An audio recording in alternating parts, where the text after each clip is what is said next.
నాకు అనిపించింది, ఆయనకు అనిపించింది ఆయన చెప్పినప్పుడు, నాకు అనిపించింది నేను చెప్పాను.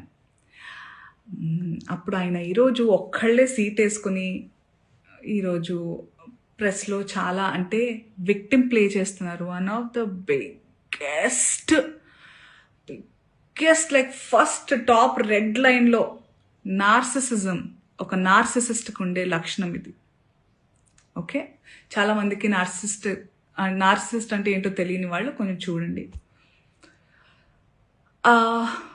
ఒక మిసోజనిస్టిక్ చాతగానితనంతో ఎప్పుడు అంటే ప్రపంచంలో చాలా జరుగుతున్నాయి. ఇప్పుడు నన్ను చాలామంది అన్నారు కూడా, నేనైనా చిన్మయ్య గారైనా ఫెమినిస్టులు వీళ్ళందరూ వచ్చేస్తుంటారు, ఫేక్ ఫెమినిస్టులు. అసలు ఫేక్ ఫెమినిజం అనేది లేదండి.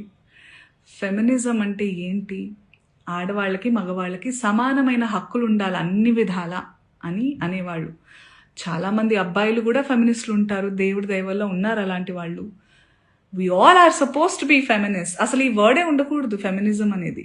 అందరికీ వీ హ్యావ్ టు కోఎగ్జిస్ట్. ఆడ మగ ఉంటేనే ప్రకృతి ముందుకు వెళ్తుంది. ఆ ఈక్వాలిటీ ఉండాలి. ఈ బట్టల గురించి ఏదైతే మాట్లాడుతూ వస్తున్నారో ఇదంతా చాతగానితనం, సెల్ఫ్ కంట్రోల్, ఇన్సెక్యూరిటీస్. మళ్ళీ చెప్తున్నా, ఇన్సెక్యూరిటీస్, సెల్ఫ్ కంట్రోల్ లేని వాళ్ళు ఎదుటి వాళ్ళ మీద రుద్దుతూ ఉంటారు కంట్రోల్ని. వాళ్ళకి కంట్రోల్ లేనప్పుడు వేరే వాళ్ళని కంట్రోల్ చేయాలని చూస్తూ ఉంటారు అనమాట.